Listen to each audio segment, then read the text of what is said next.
It's sometimes argued that in educating people, school and university level, they ought to be aware of the fact that there are differences of opinion, that there are controversies about things. Take, for example, biological evolution. And in the United States of America and some other places in the world too, there is opposition to the idea of biological evolution. People have ideas about, say, creationism or intelligent design. And the argument is that these ought to be taught too.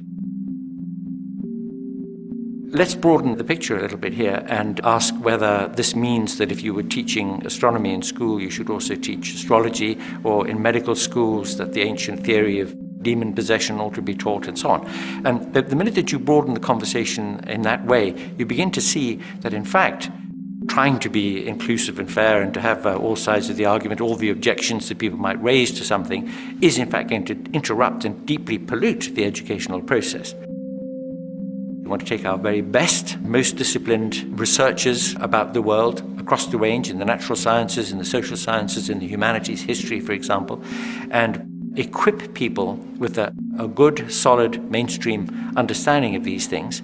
And if that's done well, and if they pick up these things, they will understand why it is going to be a waste of time and a distraction if they're studying medicine, for example, to learn about ancient demon possession, or if they're studying astronomy, to learn also about the astrological influences, allegedly, of the stars. They'll begin to realize why that is the case.